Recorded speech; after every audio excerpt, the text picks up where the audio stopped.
जिन शासन के नवाचार्य हैं, पूजे जिन्हें जग सारा है। जिन शासन के नवाचार्य हैं, पूजे जिन्हें जग सारा है। परम पूज्य श्री समय सागर को शत शत नमन हमारा है।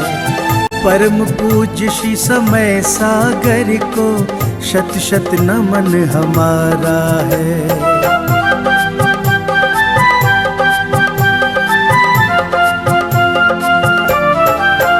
गुरुवर के पावन श्री मुख से जब अमृत की धार झरे, मंत्र मुग्ध हो जाए प्राणी, जीवन का कल्याण करे।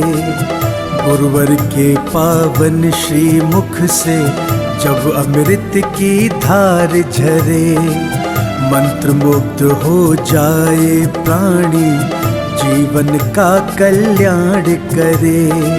मोक्षदाहिनी वाणी उनकी ज्ञान की अविरल धारा है। परम पूज्य श्री समय सागर को शत शत नमन हमारा है। परम पूज्य श्री समय सागर को शत शत नमन हमारा है।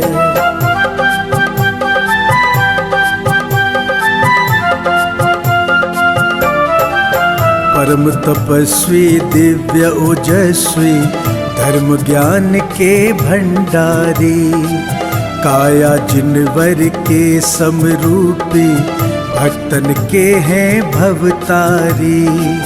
परम तपस्वी दिव्य ओजस्वी, धर्म ज्ञान के भंडारी, काया जिनवर के समरूपी, भक्तन के हैं भवतारी। दिव्य दिगंबर रूप गुरु का लगता बड़ा ही प्यारा है।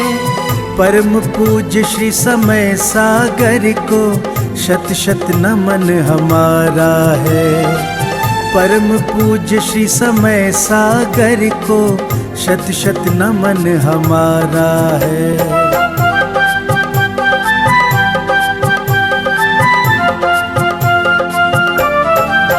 विद्या गुरु की प्रतिमूरत है, उनकी ही परछाई है। वही ज्ञान वाणी और करुणा, दिव्यता वही समाई है। विद्या गुरु की प्रतिमूरत है, उनकी ही परछाई है।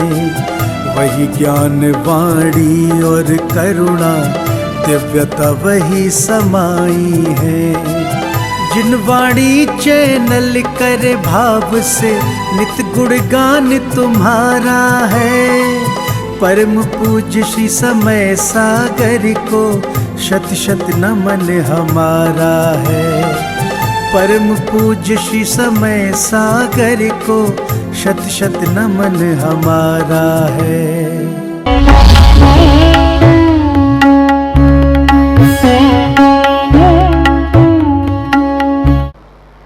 ओम नमः सिद्धेभ्यः, ओम नमः सिद्धेभ्यः। मंगलम भगवान वीरो, मंगलम गौतमो गणे, मंगलम कुंद कुंदाद्यो जैन धर्मोस्तु मंगलम। सर्वमंगल मांगल्यम सर्वकल्याणकारकम, प्रधानम सर्वधर्माणां जैनम जयतु शासनम। अहिंसा परमो धर्म की, महावीर भगवान की। प्रातः स्मरणीय परम पूज्याचार्य गुरुवर श्री विद्यासागर जी मुनि महाराज जी की जय।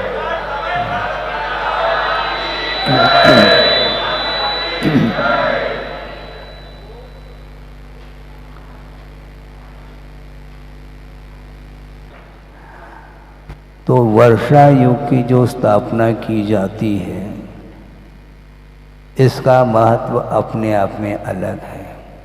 वैसे योग की अपेक्षा से अभ्रावकाशन योग, जिसको शीत योग बोलते हैं, ग्रीष्मावकाश योग है, 2-2 महीने के ये हो सकते हैं, होते हैं। इसके अलावा वर्षा योग में विशेष जो है यह एक स्थान पर रहने का प्रावधान आगम में आया है।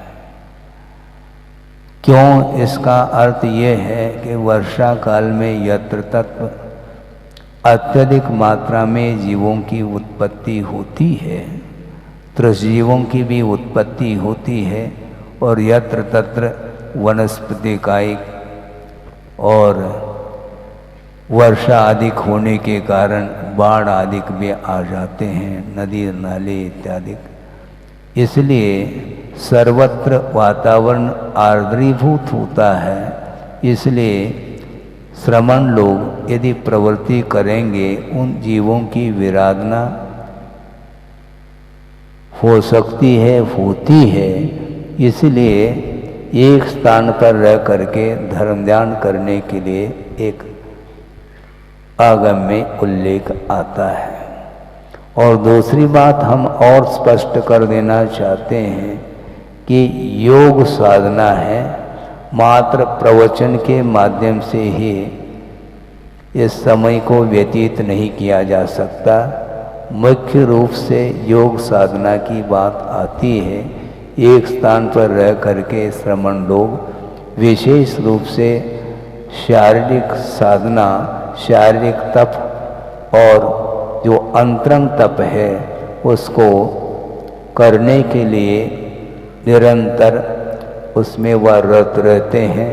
और बीच बीच में यदि श्रावक गण यदि धर्म का लाभ लेना चाहते हैं, ये शर्त है, नहीं लेना चाहें तो भी स्थापना तो हो चुकी है और अच्छा यह परिसर हमें प्राप्त हुआ है गुरुदेव के आशीर्वाद से।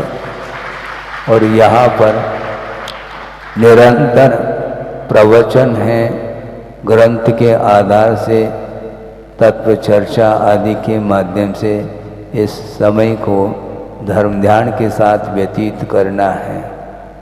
क्योंकि वस्तुतः मोह का प्रभाव तो है ही। संसार में ऐसा कोई भी व्यक्ति नहीं है जो मोह से प्रभावित नहीं होता है। और मोह के कारण ही कदम कदम पर हर्ष, विषाद, राग, द्वेष आदि परिणाम होते हैं।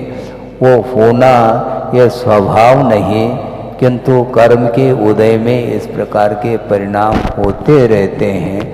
किंतु पुरुषार्थ के माध्यम से ही हम कहाँ तक उस मोह से ऊपर उठ सकते हैं, यह अपनी अपनी भूमिका के अनुरूप ही यह सामने आता है। वस्तुतः पंच परमेष्टि के आलम्बन लेने से परिणाम अपने आप में स्थिर हो जाते हैं। क्योंकि महापुरुषों की जीवन वृत्त को देखते हैं तो सारा सारा संसार की क्या असारता है अपने आप में सामने आ जाती है। और हमें साधना को ही प्रमुखता देनी पड़ेगी। श्रमण लोगों के लिए कहा गया है, यद्यपि आप श्रमण नहीं हैं किंतु उम्मीदवार श्रमण मानने में कोई बाधा तो है नहीं। क्योंकि क्षमता तो प्रत्येक व्यक्ति के अंदर रहती है। वह परिस्थितिवश परिवारों के पालन पोषण करने की अपेक्षा से दायित्व को लेकर के वह जीवन व्यतीत करता है और अपने कर्तव्य का पालन करते हुए अपनी क्षमता के अनुरूप वह धर्म को भूलता नहीं है। चक्रवर्ती भले ही हो किंतु षटखंड अधिपति होने के बावजूद भी धर्म को वो भूलता नहीं है। क्योंकि यह जो पद उन्हें प्राप्त हुआ है वह रत्नत्र की आराधना के परिणाम स्वरूप ही उन्हें इस प्रकार का पद मिला है। और वह राज्य करता है, प्रजा का पालन पोषण आदि करता है। उनके अंडर में 32,000 मुकुटबद्ध राजा भी उनके चरणों में नतमस्तक होते रहते हैं। इसके उपरांत भी इतना लंबा चौड़ा जो वैभव है संपदा आदि की अपेक्षा से यह पुण्य का फल है, किंतु सम्यक दृष्टि हमेशा उस पुण्य के फल की ओर ध्यान नहीं देता, किंतु एक कर्तव्य के अपेक्षा से वह पालन करता रहता है और अंततोगत्वा उस वैभव के प्रति जिसका लगाव है, जीवन पर्यंत उसके बीच में रहा है, 96,000 रानियों के साथ भी उसका संबंध है, इसके उपरांत भी जब तक राग का संबंध रहता है तब तक तो रहता है, किंतु वस्तुतः जीव स्वतंत्र है, ये ध्यान रखो। कभी भी किसी भी पल में किसी भी निमित्त को लेकर के वैराग्य उत्पन्न हो सकता है और वह संसार की असारता के बारे में वह सोचना प्रारंभ करता है और करना चाहिए। और श्रमण लोग हमेशा इसी ओर उनकी दृष्टि रहती है। 12 भावना के चिंतन के माध्यम से ही निरंतर संसार के असारता के बारे में चिंतन उनका चलता रहता है, क्योंकि जगत के स्वरूप के बारे में चिंतन करने से सम्यक अर्थात संसार से भीति उत्पन्न होती है, क्योंकि श्रमण हमेशा पाप भीरू हुआ करता है और होना चाहिए। श्रमण बनने के उपरांत भी कदम कदम पर उस प्रकार के प्रसंग आ सकते हैं कि गाड़ी रिवर्स हो सकती है, इसलिए अलर्ट होना चाहिए श्रमणों को भी। इस प्रकार गुरुदेव का भी कहना है और स्वयं आगमकारों का भी यही कहना है, क्योंकि अनादिकालीन ये संस्कार होने के कारण, मोहजन्य संस्कार होने के कारण भिन्न भिन्न पदार्थों का समागम निरंतर होता रहता है। उन पदार्थों के बीच में रहते हुए भी उन पदार्थों के प्रति किसी भी प्रकार से स्वामित्व भाव नहीं रखते हुए रागादिक से ऊपर उठने का पुरुषार्थ उन्हें निरंतर करना होता है। श्रमण बनने के उपरांत और यह प्रारंभ हो जाता है मोक्ष मार्ग। मूलाचार के अनुरूप दिगंबरत्व को धारण करने के उपरांत कुंद स्वामी ये कहते हैं, अब प्रारंभ हुआ है मोक्ष मार्ग तुम्हारा। जब तक परिग्रह का विमोचन नहीं करते हैं तब तक परिग्रह के विमोचन के त्याग के बारे में उपदेश देते हैं, और दिगंबरत्व अंगीकार करने के उपरांत उसके आधार से अंतरंग साधना के माध्यम से बाहरी पदार्थों के प्रति जो हमारा लगाव है वह लगाव भी छूट जाए, इसलिए अंतरंग साधना की आवश्यकता पड़ती है। मन को संयत बनाने के लिए निरंतर साधना की आवश्यकता होती है। हम 2-5 मिनट के लिए मान लो साधना के माध्यम से मन को संयत बनाया भी जा सकता है, किंतु 2-5 मिनट के लिए संयत हो सकता है, पुनः वापस उसका वह स्वभाव है। जैसे उदाहरण ये है, एक श्वान होता है, कुत्ता होता है, हाँ होता है, उसकी पूंछ को देखा है आपने, एस का आकार रहता है, वो सीधा नहीं रहता, उसमें वक्रता रहती है, और उस पूंछ को अच्छे ढंग से मालिश करते रहो, और मान लो उसको एक प्रकार से पाइप में उसको डाल दो, वह सीधा हो जाए आप कह सकते हैं, किंतु 4-6 महीने के उपरांत भी यदि मान लो उसको उस पाइप से निकाल दो, पुनः एस बोलता है वो। उसकी जो आदत है वह जाती नहीं है। इसीलिए अपने मन को स्थिर करने के लिए बहुत पुरुषार्थ करने की आवश्यकता है, निरंतर पुरुषार्थ, उसमें अंतर नहीं है।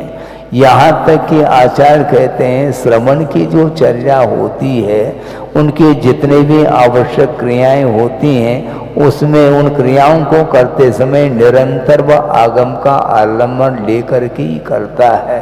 उनकी आहार की जो चर्या होती है, गुरुदेव का कहना रहा कि आहार चर्या करते समय भी उनके सामने मूलाधार दिखता है, ये ध्यान रखो। है आहार करने के लिए आपके घर तक पहुंच गए तो वो घर का प्रभाव हो सकता है, नहीं होगा, क्यों? स्वामित्व नहीं है हमारा। आ गए और आहार की चर्चा करते समय भी आगम को भूलते नहीं, वो वहां पर पूरी तरह से परीक्षा उसकी होती है। हाँ, मन में अनेक प्रकार के विकल्प संभाव्य है, किंतु उन सब को शांत करते हुए एक धर्म ध्यान के लिए अथवा रत्नत्रय के पालन करने के निमित्त को लेकर के आगम के अनुरूप एक बार वो आहार लेते हैं, किंतु अपने मन के अनुरूप नहीं लेते, रुचिवत नहीं लेते, किंतु विधिवत आहार संपन्न करते हैं वो। हाँ, विधिवत में और रुचिवत में अंतर आता है। गृहस्थ तो रुचिवत करता है क्या नहीं? बिल्कुल। मन के अनुरूप ना मिले तो फिर थाली फिक जाती है? और अपने पास थाली है, न लोटा है, न कटोरा, कुछ भी नहीं है, और वो करपात्र में आहार लेता है और जैसा मिलता है वैसा ही लेता है। उसमें किसी भी प्रकार से मन में भाव नहीं आ सकता, न कोई इशारा, कुछ भी नहीं चलेगा, कोई संकेत नहीं है। थाली सामने दिख रही है, किंतु थाली की ओर दृष्टि नहीं रखते हुए करपात्र की ओर दृष्टि जाती है, और विधिवत वह आहार मौन के साथ वह दे करके आता है, और प्रतिक्रमण आदि करके वह पुनः सामयिक में लीन होता है। सोचो, विचार करो, ये सारी दुर्लभताएं हैं। श्रावक इस प्रकार की चर्चा करना चाहें तो उसके लिए संभव नहीं, फिर भी अपनी शक्ति के अनुरूप अनुभूत आदि के माध्यम से भी अपने जीवन को संयम के साथ व्यतीत करने का पुरुषार्थ कर सकता है। मान लो नहीं भी हो तो भी सच्चे देवगुरु शास्त्र के प्रति श्रद्धा का भाव रखते हुए आस्था के साथ, समर्पण भाव के साथ जो संयम का पालन कर रहे हैं, उनके लिए योगदान देने का भी वह पुरुषार्थ करता है और करना चाहिए। आप सुन रहे हैं क्या? नहीं? हाँ, इधर उधर की चर्चा न करें, हम जो कह रहे हैं उसको सुनो, बाद में हंसो। है क्या कहा? हम ये कहना चाहते हैं, हम तो आगम से बंध गए, किंतु आपको भी बंधना पड़ेगा। किससे बांधना चाहो महाराज? हम बांधना नहीं चाहते हैं, किंतु आपका समर्पण भाव ही यह बताता है कि आप भी बंधन को स्वीकार करेंगे। हाँ, आपका पेपर अलग है और अपना पेपर अलग है, और दोनों अपने अपने पेपर को लिखेंगे और उसका जांच चेक कौन करेंगे? उधर देखो। हाँ, गुरुदेव दोनों के पेपर वो चेक करेंगे, कौन कितना नंबर लेता है, कौन मेरिट में आता है, अंक वो देंगे। ध्यान रखो, अच्छे ढंग से लिखना पड़ेगा, किसी भी कॉलोनी के व्यक्ति क्यों न हो, क्योंकि हमने कॉलोनी में स्थापना नहीं की, पूरे जबलपुर की अपेक्षा से ये ध्यान रखो। जबलपुर शहर का यह पुण्य का योग आया है, भले ही कोई न कोई स्थान चुनना पड़ता, ये बात अलग है, किंतु आप भी तो जबलपुर के कहलाते क्या नहीं? किसी भी कॉलोनी में रहो, चाहे शांति नगर में रहो, कोई भी कॉलोनी में है, बहुत सारे कॉलोनी हैं। लाडगंज अलग है, हनुमान ताल अलग है, संगम अलग है, संगम कॉलोनी, और शिवनगर तो है ही। इसी प्रकार कंचन विहार आदि बहुत सारे, अग्रवाल कॉलोनी, गढ़ा मड़िया जी आदि सभी है।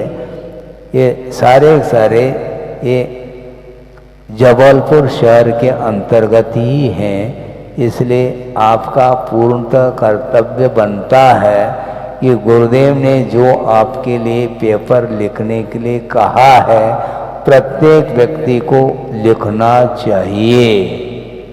उसके बिना धर्म की परंपरा संभव नहीं है। कैसे चला पाओगे आप? जनालयों का निर्माण करके आप भव भवांतर तक आपका वह पुण्य साथ में जाने वाला है। विशेष रूप से साथ से पुण्य का संचय करने का यदि अवसर मिलता है गृहस्थ के लिए, वह दानम पूजा शील मुवासु चौव्यहो सावयानम धम्मो। श्रावकों की ये 4 धर्म है। दान, शुरू हो गए हम। दान, पूजा, शील और उपवास, ये 4 हैं। यथा योग्य आप करिए। मैं दान का उपदेश दे सकता हूँ, आदेश नहीं दूंगा, ये ध्यान रखें। क्योंकि आदेश देंगे तो बात बनती नहीं, किंतु उपदेश देने की आज्ञा आगम में है, और आगम के अनुरूप हम दान आदि का उपदेश देने के लिए हमें यहाँ पर बिठाया गया है? आप ही लोगों ने तो बिठाया, निवेदन किसने किया बताओ? सभी कॉलोनी वालों ने। महाराज बहुत दिन की प्रतीक्षा थी, और ये आपका वर्षा योग संपन्न यही होना चाहिए। बल्कि गत वर्ष गर्मी में कुंडलपुर में व्यतीत किया, वहाँ पर भी आप लोग आए थे, प्रार्थना आपने किए, निवेदन किए, हमने सुन भी लिए, किंतु सुनने के उपरांत तत्काल होता भी नहीं है। और खजुराहो की ओर हम बढ़ गए, और अब आप लोगों के लिए ये योग मिला है, इसलिए ये पुण्य का उदय है। और आप सब लोग पुराने हैं, ये ध्यान रखो। कब से सुन रहे हैं आचार्य महाराज को? कितने साल हो गए हैं इसी बुंदेलखंड में, और उसमें भी मध्य प्रदेश में भी बुंदेलखंड में ज़्यादातर उनका प्रवास रहा। चातुर्मास है, वर्षा योग है, ग्रीष्मावकाश, सारे साधना के साथ यहीं पर उन्होंने व्यतीत किए हैं समय, और आप लोगों के लिए पूरा का पूरा समय उन्होंने दिया है। और ये सारा रूप जो दिख रहा है, ये उन्हीं का प्रयास और उन्हीं का आशीर्वाद। बिना उनके आशीर्वाद के, बिना उनके श्रम के यह संभव ही नहीं है। इसलिए आप लोगों को जागृत उन्होंने किया है, इसलिए अब सोना नहीं है। यदि सोएंगे तो सोना नहीं बरस सकता, पक्की बात है। अब सोना नहीं है, रात दिन कर्तव्यनिष्ठ हो करके अपने को कार्य करना है, उसके बिना धर्म प्रभावना नहीं हो सकती है। संक्षेप में हमारा इतना ही कहना है कि वस्तुतः साधना के लिए अवसर मिला है श्रमणों के लिए, और श्रमण लोग साधना करते हैं तो उनके लिए जो भी योगदान बनता है सहयोग की अपेक्षा से, क्योंकि पहले भी प्रसंग के अनुरूप हमने कहा है कि जो रथ होता है उसके पहिए 2 हुआ करते हैं कम से कम। आप लोग तो 4 व्हीलर में जाते हो, किंतु धर्म रूपी रथ के 2 पहिए हैं, 200 की आवश्यकता नहीं है। और 2 पहिए हैं तो एक श्रमण धर्म और एक श्रावक धर्म के रूप में है। इसलिए श्रावक लोग मुनि की वैयावर्ती सेवा आदि के माध्यम से पुण्य का संचय करता है, और अपने भविष्य को उज्जवल बनाने के लिए उसको अवसर प्राप्त होता है। संक्षेप में हमारा इतना ही कहना है कि अनंतानंद जीव इस संसार में है, सोचो विचार करो। एक छोटा सा प्रसंग मैं हर बार इस मौके पे सुनाया करता हूँ। पुनः उसको रिपीट कर रहा हूँ कि मुक्तागिरि की बात है। ग्रीष्म काल में पहुँच गए आचार्य महाराज और चारों ओर पहाड़ आपने देखा होगा, अपने दर्शन किए होंगे। पहाड़ पर जितने भी पेड़ थे वह सारे के सारे सूखे हुए मिले, एक भी पत्ता दिखाई नहीं देता। पतझड़ हो चुका है, फूल फल तो बहुत दूर की बात है। और लकड़ी के समान वो सारे के सारे पेड़ पहाड़ पर खड़े हैं। और ग्रीष्मावकाश व्यतीत होने के उपरांत वर्षा योग का भी योग वहीं पर बना और 2-4 वर्षा, बस इतने में ही पूरा पूरा पहाड़ हरियाली से आच्छादित हो जाता है। सुनो, आप जो ताली बजा रहे हैं, ताली बजाने के लिए नहीं कहा जा रहा, प्रसंग जो सुनाया जा रहा है वो गंभीर विषय है। उन्होंने श्रमणों को संकेत देते हुए कहा, मूलाचार का स्वाध्याय चल रहा था, 91 की बात है, 91, और उस समय उन्होंने इशारा किया कि देखो ये जो हरियाली है जिसको देखने के लिए जनता दूर दूर से आती है, किंतु इस हरियाली से अपन वहीं से आए हैं, ये ध्यान रखो। चारों ओर हरियाली है, अनंत जीव राशि है, निगूढ़ राशि, और 18 बार श्वास के 18 बार में वह जन्म मरण कर रहा है, अनंत दुख का संवेदन उसे हो रहा है।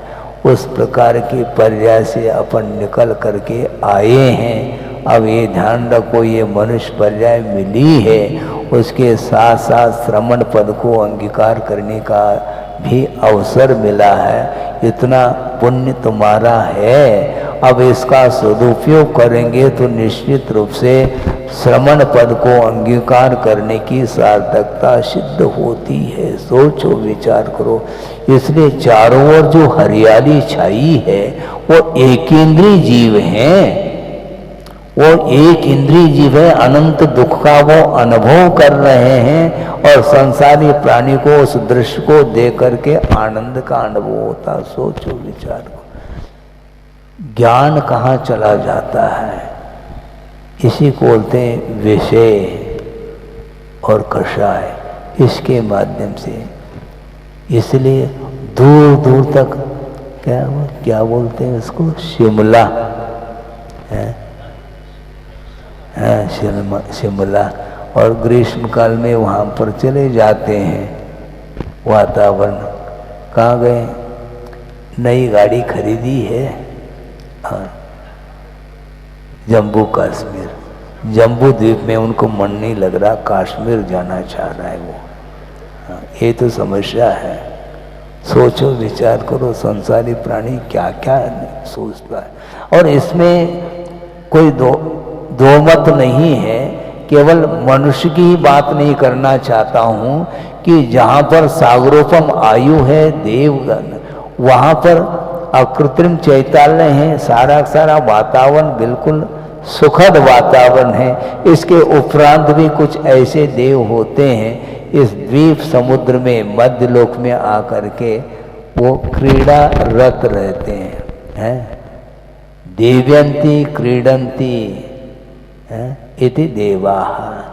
वो क्रीड़ा करने के लिए उनके लिए स्थान पर्याप्त था, फिर भी बाहर जाने में आनंद अलग आता है। पिकनिक, घर में तो भोजन करते हैं प्रतिदिन, आनंद नहीं आता, किंतु टिफिन ले जाते हैं बाहर, वहाँ पर अनेक प्रकार के बाग बगीचे आदि में जा कर के वो आनंद लूटना चाहते हैं, जबकि वहाँ पर कोई भी आनंद नहीं।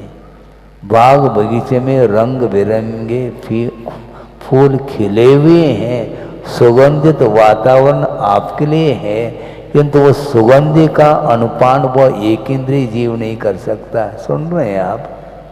क्योंकि उसके पास नासिका नहीं है। उस गुलाब के जो फूल है उसका जो उसकी गंध और उसका जो वर्ण, उसके पास आंखें है ही नहीं।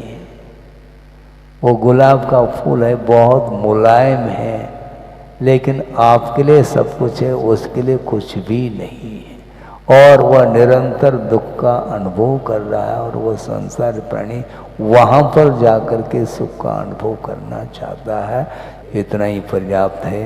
अहिंसा परमो धर्म की जय। बोधि समाधि परिणाम शुद्धि स्वात्मोपलब्धि शिव शोक सिद्धि। चिंतामणिम चिंतित वस्तुदाने पामंद मानस्य ममास्तु दे। परम पूजाचार्य गुरुवर श्री विद्यासागर जी महाराज जी की।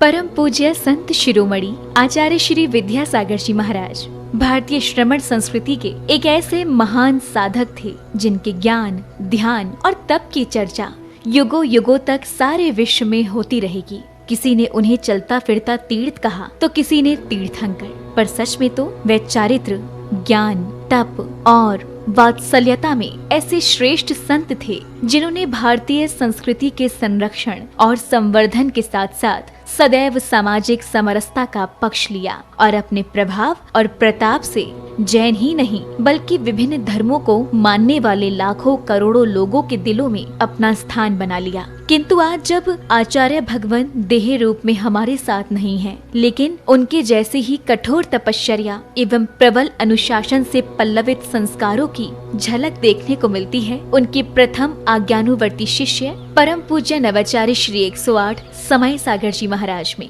जो उनके बताए मार्ग पर चलते हुए आज विश्व में धर्म की महती प्रभावना कर रहे हैं। आइए देखते हैं संत शिरोमणि आचार्य श्री 108 विद्यासागर जी महाराज के जन्म के 12 वर्ष बाद उन्हीं पुण्यवान माता के गर्भ से शरद पूर्णिमा के ही पावन पर्व पर जन्मे परम पूज्य नवाचार्य श्री 108 समय सागर जी महाराज की संयम पूर्ण जीवन यात्रा। आचार विचार हो या व्यवहार, तपश्चरण हो या संस्कार या फिर हो व्यक्तित्व की बात, परम पूज्य नवाचार्य श्री 108 समय सागर जी महाराज प्रत्येक दृष्टि से साक्षात आचार्य भगवान की प्रतिलिपि कहे जा सकते हैं। और हो भी क्यों ना, आखिर जन्म देने वाले माता पिता तो एक ही हैं, और फिर इसे एक विचित्र संयोग कहें या फिर मलप्पा जी और श्रीमंती जी के पूर्व भवों का पुण्योदय, जो उन्हें 27 अक्टूबर सन 1958 को शरद पूर्णिमा के ही पावन पर्व पर पुनः एक बालक के माता पिता बनने का सौभाग्य प्राप्त हुआ। 6 भाई बहनों में सबसे छोटे किंतु शांत प्रवृत्ति के इस बालक का नाम शांतिनाथ रखा गया। शांतिनाथ जैन बाल्यावस्था से ही पढ़ने लिखने में तो कुशाग्र थे ही, लेकिन जैसे जैसे समय बीतता गया वैसे वैसे उनकी रुचि धर्म और आध्यात्म में बढ़ने लगी, और इसी अभिरुचि के कारण ही मात्र 17 साल की उम्र में ही शांतिनाथ जा पहुँचे राजस्थान स्थित श्री महावीर जी में विराजमान आचार्य श्री विद्यासागर जी की शरण में, जहां 2 मई 1975 को आचार्य श्री ने शांतिनाथ जी की प्रार्थना स्वीकार कर उन्हें ब्रह्मचर्य व्रत दे दिया। ब्रह्मचर्य व्रत धारण करते ही ब्रह्मचारी शांतिनाथ जी दिन रात गुरु सेवा और धर्म ध्यान में तल्लीन हो गए।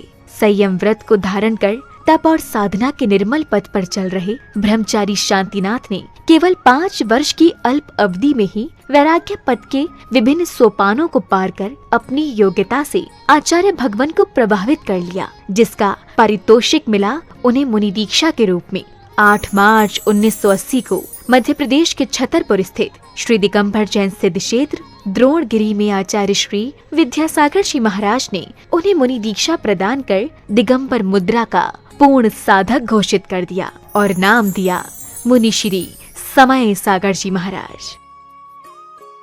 मुनि दीक्षा के उपरांत मुनि श्री समय सागर जी महाराज ने कुछ वर्षों तक आचार्य श्री के संग में रहकर अध्ययन और अध्यापन किया। तत्पश्चात गुरु आज्ञा से पृथक संघ के नायक बनकर देश भर में विहार करते हुए धर्म प्रभावना करने लगे। अपने सानिध्य में कई पंच कल्याणक एवं विधान आदि धार्मिक अनुष्ठान संपन्न कराने के साथ ही उन्होंने अपनी लेखनी से कन्नड़, हिंदी, संस्कृत और मराठी भाषाओं में कई शास्त्रों की रचनाएं भी की। सन 2018 में ललितपुर में हुए पंच कल्याणक के दौरान आचार्य कुंद के नियमसार में वर्णित निर्यापक श्रवण की व्यवस्था का उल्लेख करते हुए आचार्य विद्यासागर जी महाराज ने मुनि श्री समय सागर जी महाराज को निर्यापक पद की उपाधि प्रदान कर संघ में नवदीक्षित मुनिराजों के निर्वाह का उत्तरदायित्व सौंप दिया। आचार्य कुंद देव ने यह बात बहुत स्पष्ट लिखी है, वह बात आप लोगों को समझ में आना चाहिए। जो दीक्षित करते हैं वे आचार्य कहलाते हैं, और इसके उपरांत जो नव में नए दीक्षित होते हैं उनके निर्वाह करने के लिए निर्यापक, हाँ आचार्य तो नहीं लिखा लेकिन निर्यापक श्रमण का वह रूप दिया है उन्होंने। ये निर्यापक का अर्थ यह है जैसे आचार्य महाराज कहते हैं उसके अनुसार जिनको ये दिया जाता है। ये लोग बहुत विलम्ब कर रहे थे, तो हमें भी ज़्यादा आग्रह करना अच्छा नहीं समझ में आया कि समय पर सब हो जाएगा।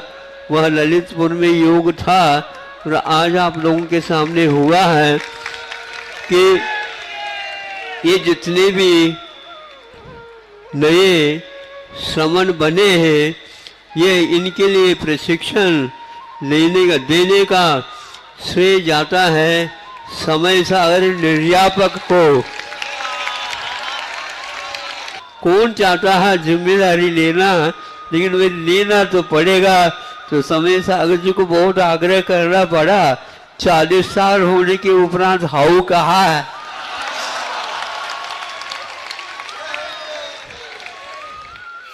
समय अपनी गति से चलता रहा। छत्तीसगढ़ के डोंगरगढ़ स्थित चंद्रगिरी तीर्थ में विराजमान आचार्य श्री विद्यासागर जी महाराज ने 6 फरवरी के ही दिन आचार्य पद के लिए निर्यापक श्रमण मुनि श्री समय सागर जी महाराज को चुन लिया एवं अपनी समाधि से 3 दिन पूर्व 15 फरवरी 2024 को आचार्य पद का त्याग कर पूर्ण संलेखना की ओर अग्रसर हो गए। आचार्य भगवान की आज्ञा अनुसार निर्यापक श्रमण मुनि श्री समय सागर जी महाराज ने 16 अप्रैल 2024 को दमोह के कुंडलपुर में समस्त आचार्य संघ एवं देश भर के जैन समाज की उपस्थिति में पूज्य गुरुदेव के उत्तरदायित्वों के निर्वहन के लिए आचार्य पद स्वीकार कर लिया। पूज्य नवाचार्य समय सागर जी महाराज की। अंततः ये कहा जा सकता है कि आज का दिन केवल एक पर्व ही नहीं बल्कि स्वर्णिम अक्षरों से लिखित एक ऐसा अध्याय है जो विश्व के धार्मिक इतिहास में सदा ही अमर रहेगा। ये मात्र एक संयोग नहीं बल्कि पूरे समाज का पुण्य है जब एक ही दिन जन्मे गृहस्थ जीवन के 2 भाइयों ने गुरु शिष्य के रूप में परिवर्तित होकर धर्म उत्थान को अपना कर्तव्य माना और इसे परम पूज्य संत शिरोमणि आचार्य श्री 108 विद्यासागर जी की कठोर तपश्चर्या एवं संस्कारों का ही परिणाम कहेंगे, जो आज नवाचार्य श्री समय सागर जी महाराज भी उनकी अक्षुण्ण परंपरा का निर्वहन करते हुए धर्म की प्रभावना कर रहे हैं।